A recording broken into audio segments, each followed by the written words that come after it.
or welcome back to my YouTube channel. My name's Elena, I really like books, and today we're having a little bookish self-care day. I'm a big proponent of taking PTO just because. No big vacation, no family event, no specific appointments that you need to get to, but just because you need a day. So today is one of those days. I'm off of work today. I have no big plans except the ones that I made for myself to make the rest of my week, month, life better. I have one errand that I need to run this morning for the dog, but then the rest of the day, I think what I'm gonna do is stop by a bookstore. It's a Tuesday. I know there's gonna be some new releases out. There are a couple books that I've been eyeing, so I just wanna kind of go see if they have them in stock. I also need to go to the grocery store. Not need, really. I want to go to the grocery store because I really wanna get back into my Cooking the Book series where I make recipes inspired by some of the novels that I've read. And I was recently sent a paperback copy of one of my favorite books of all time, Aftertaste by Daria Lavelle. And Daria herself suggested after she saw my first Cooking the Books video about Aftertaste that I try a recipe that she actually came up with on her own just for the book. So I think I'm gonna go get some ingredients and make that today, because something about me is that even though I love to cook, I rarely do it now during the work week because it just feels like too much labor to come home, make a giant meal from scratch. So I tend to go for more easy, quick things during the week, but today's a me day. So I'm gonna make a fun little meal that I've never made before. We're also obviously gonna see how much reading I get done today. My current read is Here's to Us by Ellen Hilderbrand. If you don't know, I am trying to get through as much of Ellen's backlog as possible this summer. One, because I really love her storytelling, and two, because I'm actually going to Nantucket for the first time, so I really want to do my due diligence and read as many works by the Queen of Beach Reads as humanly possible. I started the day on page 188, and between my 5 a.m. reading sprint and then listening to the audiobook while I did some things around the apartment, I got to page 220, so we got through this much of the book. We're about halfway through, maybe a little more than halfway. So once I go out and run my errands, I'm gonna come back to the apartment. I have a couple things that I want to make sure get done. I have a ton of laundry to do, as always. I want to wash my bed sheets. I also want to reorganize my kitchen because when I moved into this apartment, we kind of just unloaded everything wherever it fit without any real planning to how I would be moving in the kitchen. So I think today would be a good day to do that. I would really love to do all of this as well because I'm heading out of town at the end of the week, and nothing feels better than coming back to your space in perfect working order after spending some time away. So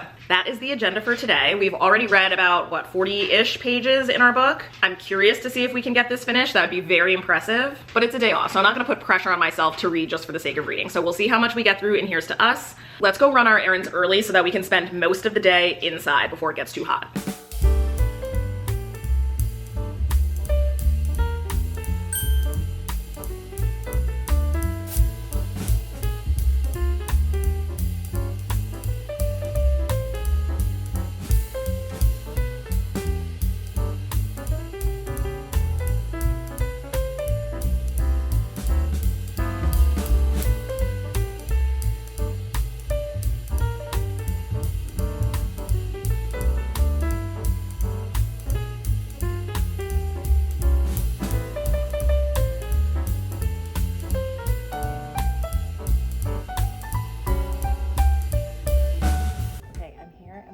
Basically to get everything that I am excited about, that I've heard good things about, and that look entertaining.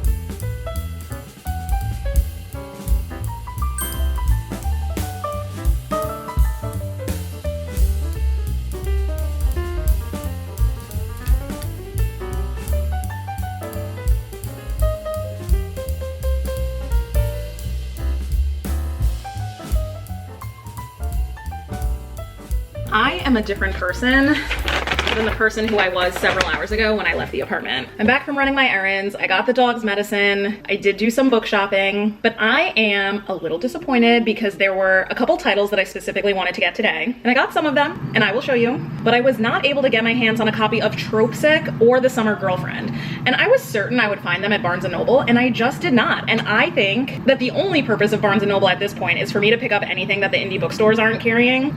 So anyway, I'm grateful for what I got. I'm excited about the books I got, but I'm just disappointed. There should be no reason why I was not able to procure a copy of all of the books that I wanted. There simply is no reason. I think part of the problem is I also spent a lot more time commuting on public transit than I anticipated. I thought I would like Uber about, but it was a nice day. I figured, oh, I'll take some public transit. So I just like spent a lot of time on buses, and I'm hungry. So I got myself some dig in. Obviously it's the hot honey chicken bowl, and I got a Diet Coke. So I'm gonna eat this, start getting my sheets in the laundry, and then I'll come back and show you what I ended up purchasing today. Okay, we are back from our morning of errands. I was definitely out there way longer than I anticipated, but I have a lot to show for it. I got the dog's meds and special treats. I made it to the romance-only bookstore, The Broken Spine, and because of a brief snafu with trying to catch an Uber home and then having to wait for the Uber got lost, the bus ended up showing up, I found myself at Sephora and Barnes & Noble as well. So here's everything I got. At The Broken Spine, I told myself I would just get anything that sounded good, things I've been hearing good reviews on, and just anything that I felt like I wanted to have on my shelf. So I picked up Beneath Still Waters by Linnie Mac. I had actually placed a notify me tag on Libby for this book so that I would get an alert when my libraries got them in their catalog, but now I own a copy with some really pretty sprayed edges. I've been hearing that Pot Shot is a very funny and very cute love story, so I'm excited to dive into this one. I am super excited to read Dolly All the Time. I just feel like the premise of this one sounds very intriguing to me. I still have yet to dive into anything by Annabelle Monaghan, but I feel like this one's really gonna do it for me. I picked up This Summer Will Be Different by Carly Fortune. There's a lot of mixed reviews on this one, on Meet Me at the Lake, but I really do want to give all of the books a fair shot, and this is the only one that I don't own yet. Lastly, and perhaps most importantly, I picked up Missed Connection by Tia Williams. I feel like this is gonna be a great summer beach read. I ended up at Barnes & Noble to go on a second round hunt. I got The Someday Garden by Ashley Poston. I love a little magical realism moment. I love Ashley Poston's writing, so I'm really excited to see this magical garden love story. And then lastly, at Sephora, I just needed some more perfume and some Tower 28 spray for when my skin gets really irritated. So that's everything I got. Some books that I did not end up finding today, even though I really wanted to, was Trope Sick by Lauren Oakey. Thankfully, my library had a digital copy available, so I snatched that up, so it's sitting on my Kindle. I also didn't see a copy of The Summer Girlfriend anywhere, which is kind of a bummer. I do still have my ARC copy on my Kindle, but it would have been nice to like get a physical copy, read it on the beach this weekend, etc. But we won't be greedy today. So because I was out and about much longer than anticipated, I still have a ton of things to do around the apartment, and it's getting close to 4 o'clock now. So I am going to make a little afternoon coffee, and we're gonna get back to the things that are on my to-do list. I need to wash my sheets. I need to put a ton of laundry away. Maybe that's it, actually. Maybe I don't actually have a ton of things to do. It's just a lot of time-consuming things, and putting laundry away is one of my least favorite things to do, so I think I'm just dreading it, but it's actually not a lot of things to do. I did get a little bit further in Here's to Us when I was out and about, so now I'm maybe like 60% of the way through this story. I realized I didn't give you guys a premise, but this book is so funny. It's a classic Ellen Hildebrand messy drama. This story is about how a blended family, so to speak, copes with the loss of the patriarchal figure, Deacon. Deacon is like a famous celebrity chef. He's got 3 ex-wives, or I guess technically 2 ex-wives and 1 current wife. But essentially what happens is he marries his high school girlfriend, he cheats on her and marries the mistress. He cheats on his mistress, now turned wife, and marries that mistress. And when he's married to that mistress, he ends up passing away. But he's got this family house in Nantucket, and what he ends up doing, because he still loves all of his ex-wives very, very much, instead of leaving it all to his current wife, he leaves 1/3 of the house to each of the wives. But the gag is he was very behind on the payments for this house, so even though they're all inheriting it, they're also inheriting a ton of debt. And so after he passes, all of them return to the house with their adult children, and they're just trying to figure out how they move forward from this. Is one of them gonna bail them out financially? Can they all get along and figure this out? There's just a lot of mess happening. It's very, very funny. And where I'm at in the story now, they're fighting. The girls are fighting with each other, and honestly, rightfully so. Currently, I think my favorite wife is the first wife. There's been a lot of bad press on the second wife so far. She has very little redeeming qualities that I've seen. We haven't met the third wife quite yet. She's like delaying coming up to the house in Nantucket. Actually, no, she just arrived, and she's upset that this whole house is not hers. It's a disaster, and I love it. So I'm gonna listen to that on audio while I take care of some things around the apartment. We'll see what we get done. I'm realizing the other task that we are definitely not gonna be doing today is making that dish from Aftertaste, unfortunately. I just don't have it in me to like make a big meal right now. However, in the spirit of Aftertaste and connecting with loved ones through food, what I am gonna make for dinner is something super easy and quick that my grandma used to make for me when she would babysit me when my parents would go out on the weekends. We're just gonna do some buttered egg noodles and some frozen chicken wings. It's a little diabolical, it's a little juvenile, but also I think it's really gonna hit. And it's what I've been craving. I've been craving these egg noodles forever, and there's something about the shape of a pasta. When you're craving a specific shape of pasta, like spaghetti's just not gonna do it if you want an egg noodle. So we're gonna do that for dinner instead of this elaborate potato chowder soup that I was gonna do, but we will do that in another video, I promise. Let's just start with the laundry.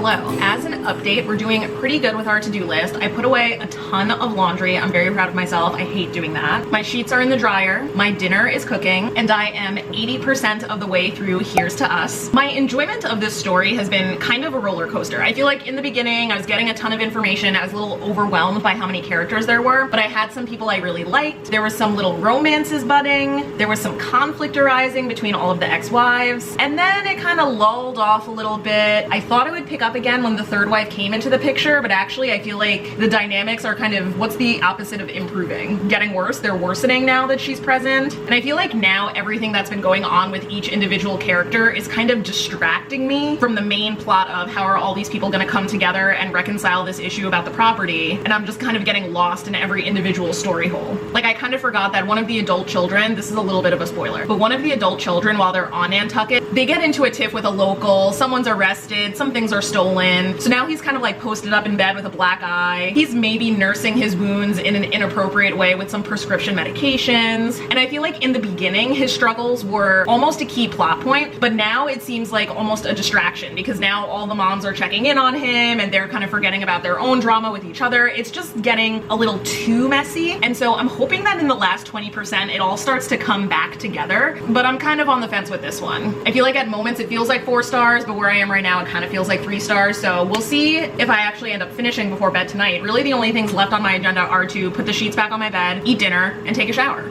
So that feels very reasonable to me. If I'm really ambitious, maybe I will start packing and doing like some little tidying up of the apartment, but I kind of just want to relax too. I didn't do any crocheting today, so maybe I'll give myself a minute to do that, but overall I'm quite pleased with how this day for me has been turning out.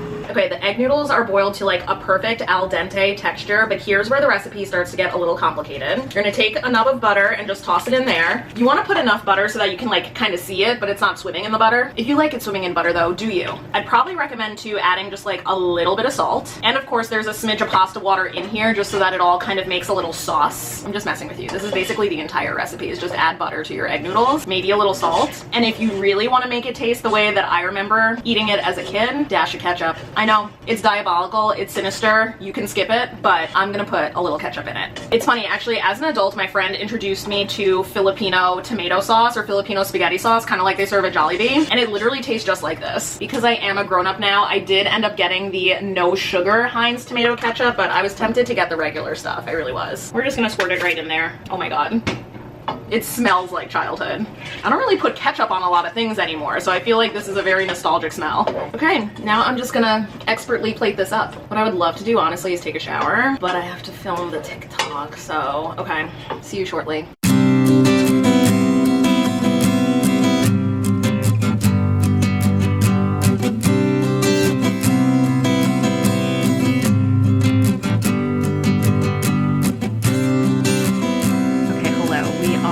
Dinner time. I had my little comfort meal on the couch. I filmed and edited some TikToks. I watched The Pit, and now I'm back into the book. I just got to a very juicy part in one of the romances between one of Deacon's ex-wives and another adult who's like in the mix right now. I won't say who, but it just got juicy. Unfortunately, it's 9:30, so I'm like well past my bedtime, but we made it to page 329. At this point in the story, like they've gotten through this much of the weekend all together at the house, and so Deacon's ashes are arriving on Monday, and so that's what happens in this latter half here. The whole story takes place over the course of like a long weekend, which is wild. But we started the day on page 188, so we'll do the math here to see how many pages that is, but it's a pretty sizable chunk. I am pleased with what we did today. I didn't finish the book, but we got pretty far. I can't really beat myself up for not getting more pages in because I spent half the day at bookstores and running errands. So I am ending the day with a solid chunk of the book done. All of the laundry I wanted to do got done and put away, which is literally miraculous. The kitchen sink is clean. I made myself a dinner. My sheets are clean. They smell good. They're still a little warm from the dryer. So I am going to be going into my workday tomorrow as the best self I could possibly be, which is the purpose of